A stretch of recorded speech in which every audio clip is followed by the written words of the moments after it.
प्रिय विद्यार्थियों नमस्कार। स्वागत है आप सभी का। आज के इस वीडियो में हम मध्यकालीन भारतीय इतिहास के अंतर्गत मुगल सम्राट अकबर की धार्मिक नीति के बारे में चर्चा करेंगे। अकबर जब गद्दी पर बैठे तब उन्होंने अपने पूर्व शासकों द्वारा अपनाई गई धार्मिक नीति को छोड़कर एक अत्यंत ही सहिष्णु धार्मिक नीति का अनुसरण किया, जिसके कारण इतिहास में उन्हें अकबर महान की संज्ञा दी जाती है।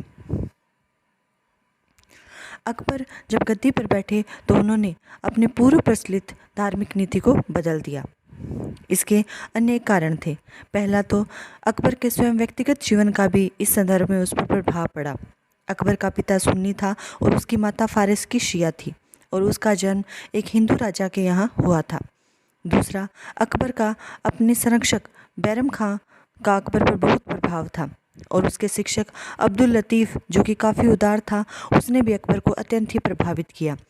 उसका शिक्षक अब्दुल लतीफ़ इतना अधिक उदार था कि फारस के शिया उसे सुन्नी और भारत के सुन्नी उसे शिया समझते थे। साथ ही अकबर के राज्यारोहण के समय शासन की नाजुक स्थिति, मुस्लिम अमीरों का विद्रोहपूर्ण रवैया भी उसके विचार परिवर्तन के लिए उत्तरदायी था। एक अन्य कारण यह था कि किशोरावस्था से ही अकबर शेखों, फ़कीरों, विद्वानों, साधुओं से मिला करता था। वह शेख सलीम चिश्ती का परम भक्त था और सूफ़ी विद्वान शेख मुबारक और उसके पुत्र अबुल फजल और फैजी ने भी उसकी उदार मनोवृत्ति को प्रोत्साहित किया। साथ ही 1562 में आमेर राजवंश से वैवाहिक संबंध स्थापित हो जाने से भी वह प्रभावित हुआ। हरम में हिंदू स्त्रियों की उपस्थिति, दरबार में हिंदू अधिकारियों से संपर्क तथा उस समय प्रचलित भक्ति आंदोलन ने भी अकबर की धार्मिक नीति को प्रभावित किया।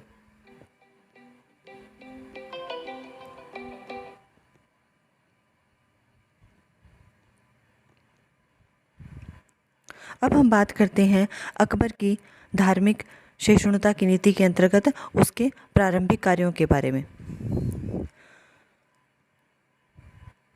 1562 में जब अकबर 20 वर्ष का था तभी उसने एक आदेश जारी करके अपनी विशाल हृदयता का परिचय दिया था, जिसके अनुसार हिंदू युद्धबंदियों को जबरदस्ती इस्लाम में दीक्षित करना वर्जित कर दिया गया था। 1563 में उसने हिंदुओं पर तीर्थ यात्रा कर समाप्त कर दिया।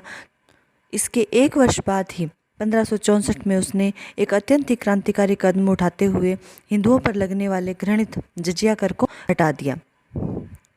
इन सब कार्यों के द्वारा उसने गैर मुस्लिम प्रजा के प्रति जो भेदभाव बढ़ता जाता था उसे समाप्त कर दिया।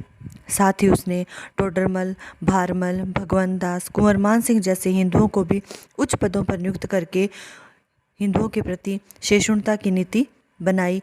वह हिंदू पदाधिकारियों पर अपने विश्वास को कायम किया। उसने हिंदुओं के लिए ऊंचे पदों के द्वार खोल दिए और वे सर्वोच्च मनसब, प्रांतीय सूबेदार तथा सेना नायक व प्रधानमंत्री का पद पाने लगे। धार्मिक सहिष्णुता की इसी नीति के अंतर्गत 1575 में अकबर ने इबादत खाने की स्थापना की। अकबर ने इस्लाम धर्म के सिद्धांतों का ज्ञान प्राप्त करने के लिए फतेहपुर सीकरी में एक इबादत खाना, जिसे हम प्रार्थना गृह कह सकते हैं, की स्थापना की। इस इबादत खाने में प्रत्येक गुरुवार को संध्या के बाद सभा होती थी, जिसमें किसी न किसी धार्मिक प्रश्न पर चर्चा होती थी।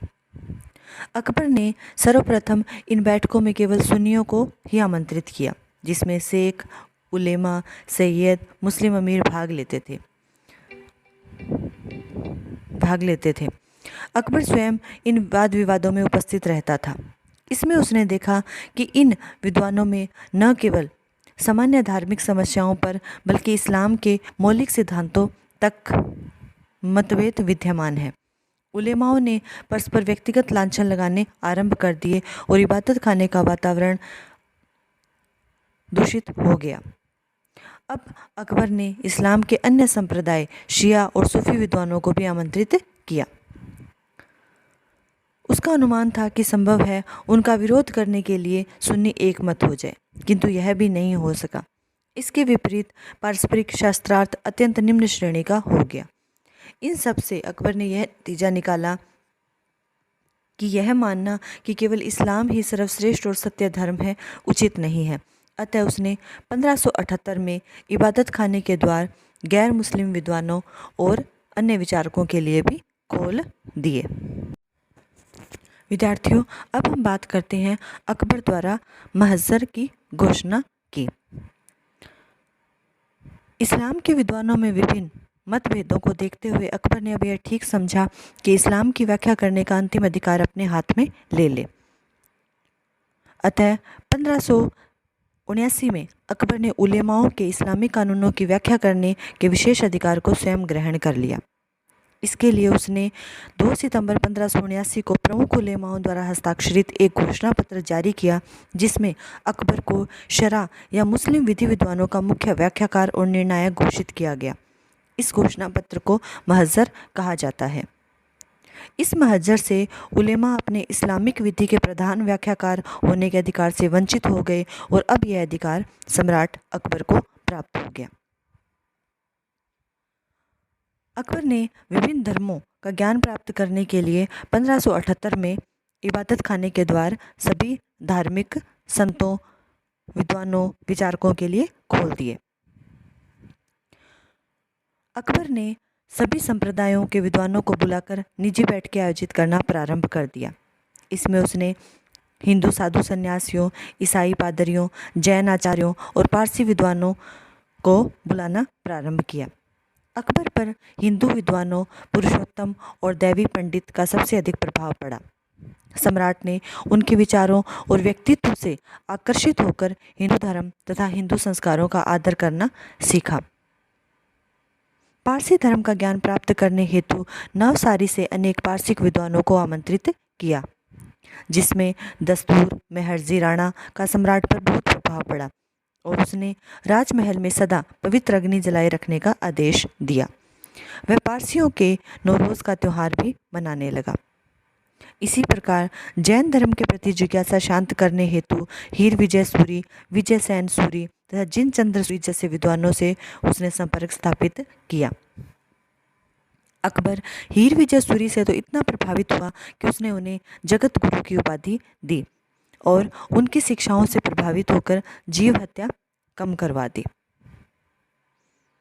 विभिन्न धर्मों के तुलनात्मक अध्ययन में रुचि रखने के कारण अकबर ने गोवा से पुर्तगाली मिशनरीज को बुलावा भेजा, जिससे वे उसे ईसाई धर्म के सिद्धांतों के बारे में बता सके। उसका निमंत्रण स्वीकार कर 3 बार ईसाई मिशनरी क्रमशः 1580 में, 1591 में और 1595 में भारत आए और उन्होंने अपने धर्म के सिद्धांतों से बादशाह को परिचित करवाया। अनेक धर्मों के अध्ययन के बाद अकबर का भी दृढ़ विश्वास हो गया कि सभी धर्मों में सत्य का अंश विद्यमान है, किंतु कोई भी धर्म सबके लिए सत्य अथवा मिथ्या नहीं कहा जा सकता। प्रत्येक व्यक्ति को अपनी अपनी रुचि के अनुसार धर्म स्वीकार करने की स्वतंत्रता होनी चाहिए और सभी धर्मों के आचार्यों को अपना अपना मत सबके सामने रखने की सुविधा मिलनी चाहिए। विद्यार्थियों, अब हम बात करते हैं अकबर द्वारा प्रारंभ किए गए एक नए धर्म दीन इलाही की। अकबर ने कई वर्षों तक विभिन्न धर्मों का जो तुलनात्मक अध्ययन किया था, उससे उसने यह निष्कर्ष निकाला कि कोई ऐसा धर्म होना चाहिए जिसमें सभी प्रचलित धर्मों की अच्छाइयाँ हो और किसी के भी दोष ना हो। इसलिए उसने विभिन्न संप्रदाय के प्रमुख नेताओं से विचार विमर्श किया और उन्हें अपनी एक ऐसे धर्म की योजना बताई जिसमें सभी धर्मों के गुण हो किंतु अवगुण नहीं हो। इसी विचार से प्रभावित होकर अकबर ने सभी मतों का समन्वय किया और इसका नाम दीन इलाही रखा। इसकी रचना सुलह कुल के सिद्धांत के आधार पर की गई और हिंदू, जैन और पारसी धर्मों के कुछ प्रमुख सिद्धांतों को इसमें शामिल किया गया। अब हम बात करते हैं दीन इलाही धर्म के प्रमुख सिद्धांतों के बारे में। दीन इलाही का एक अलग ही विधि विधान था। जब कोई व्यक्ति इसका सदस्य होना चाहता था तो अबुल फजल, जो कि इस संप्रदाय का प्रधान पुरोहित था, वह उस व्यक्ति का परिचय सम्राट को देता था। बाद में वह व्यक्ति अपनी पगड़ी हाथ में लेकर सम्राट के चरणों में अपना सिर रख देता था। तब बादशाह उसे उठाकर उसकी पगड़ी उसके सिर पर रखता था और उसे अपना स्वरूप शिस्त प्रदान करता था जिस पर अल्लाह अकबर खुदा होता था। दीन इलाही के सदस्य मिलने पर परस्पर अल्लाह अकबर तथा जल्ले जलालजू कहकर एक दूसरे का अभिवादन करते थे। दीन इलाही के अनुयायियों को कुछ अच्छे कार्य करने और सूर्य प्रकाश तथा अग्नि के प्रति श्रद्धा रखने के आदेश थे। उन्हें अपना चरित्र पवित्र बनाए रखना भी आवश्यक था। हर सदस्य को अपने जन्मदिन पर एक भोज देने और दान पुण्य करने को कहा जाता था। इसी तरह हर सदस्य को अपनी मृत्यु उपरांत के भोज के बदले अपने जीवन काल में ही एक बड़ी दावत देनी होती थी। इसके अनुयायियों से बादशाह की सेवा के लिए धन, जीवन, मान सम्मान तथा धर्म का बलिदान करने की भी आशा की जाती थी। इन चारों में से 1, 2, 3 तथा चारों को उत्सर्ग करने के आधार पर उनको प्रथम, द्वितीय, तृतीय तथा चतुर्थ श्रेणी का माना जाता था। दीन इलाही के सदस्यों की संख्या बहुत सीमित थी और प्रतिष्ठित हिंदुओं में से केवल बिरबल ने ही इस धर्म को स्वीकार किया था। दीन इलाही धर्म ज़्यादा प्रसिद्ध नहीं हो पाया और अकबर की मृत्यु के साथ ही समाप्त हो गया। इस धर्म के बारे में डॉक्टर श्री राम शर्मा ने लिखा है कि दीन इलाही को एक धर्म का स्तर देना अतिशयोक्ति है। इसका कोई धर्म ग्रंथ, पुरोहित, संस्कार और वास्तविक रूप से कोई धार्मिक विश्वास नहीं थे। इसे धर्म न कहकर एक संस्था अथवा परिपाटी कहना अधिक उपयुक्त होगा, जो किसी धार्मिक आंदोलन के विपरीत एक स्वतंत्र विचारधारा के अधिक निकट है। दूसरी ओर डॉक्टर स्मिथ ने दीन इलाही को अकबर की बुद्धिमत्ता का नहीं अपितु उसकी मूर्खता का प्रतीक बताया है। लेकिन इस संबंध में डॉक्टर A.L. श्रीवास्तव का मत है कि दीन इलाही इस उच्च उद्देश्य से प्रेरित होकर चलाया गया था कि इससे देश में विभिन्न जातियां एकाकार होकर राष्ट्र का रूप ग्रहण कर लेगी। इस धर्म के द्वारा अकबर समस्त जनता को एक बंधन में बांध देना चाहता था। डॉक्टर त्रिपाठी के अनुसार तो दीन इलाही एक संस्था या पद्धति थी जिसके अंतर्गत धार्मिक मतभेदों के बावजूद मनुष्य ईश्वर और सम्राट की सेवा के लिए संगठित हो सके। अकबर को अपनी इस धार्मिक नीति के कारण आलोचना का भी सामना करना पड़ा। बंदायूनी और जेसुइट पादरियों ने उसकी आलोचना की है और बंदायूनी ने तो यह भी आरोप लगाया है कि अकबर ने इस्लाम के साथ अन्याय किया, परंतु उसकी आलोचना को सही नहीं माना जा सकता क्योंकि वह एक कट्टर सुन्नी मुसलमान था और उस जैसे धर्मांध व्यक्ति की दृष्टि में यह अक्षम्य अपराध था कि इस्लाम की प्रमुखता की स्थिति से गिराकर उसे अन्य धर्मों के साथ समानता की स्थिति पर ले आया जाए। इसके अलावा अकबर ने हिंदू मुस्लिम एकता के लिए अनेक कार्य किए। सम्राट स्वयं अपनी इस्लामी रीति रिवाज के साथ साथ कुछ हिंदू धार्मिक परंपराएं प्रथाएं भी मानने लगा। उसने अपनी राजपूत बेगमों को हिंदू रीति रिवाज, त्योहार और उत्सव मनाने की स्वतंत्रता प्रदान की। वह अपने राजपूत मित्रों से संबंधियों जैसा व्यवहार करता था। उसने हिंदू सम्राटों की जरोखा दर्शन और तुलादान जैसी प्रथाएं भी अपना ली। वह अपने दरबार में हिंदुओं के त्योहार जैसे रक्षाबंधन, दीपावली, बसंत और शिवरात्रि भी वैसे मनाने लगा जैसे कि मुस्लिम त्योहार मनाता था। 1582 में अकबर ने दास प्रथा को समाप्त करने का आदेश दिया था। उसने नगर कोतवालों को आदेश दिए कि किसी की व्यक्तिगत स्वतंत्रता पर कोई अंकुश न लगाया जाए और गुलामों का क्रय विक्रय न हो। हर एक को अपने मन चाहे धर्म को पालन करने की स्वतंत्रता दी गई।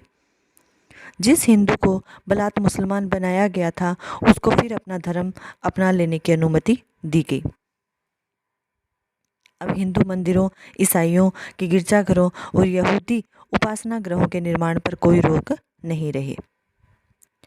इस प्रकार अकबर ने न केवल गैर मुसलमानों के प्रति बरते जाने वाले सभी भेदभावों को दूर कर दिया, बल्कि हिंदू, जैन, पारसी और ईसाई धर्मों को इस्लाम की बराबरी पर लाने के प्रयत्न प्रारंभ कर दिए।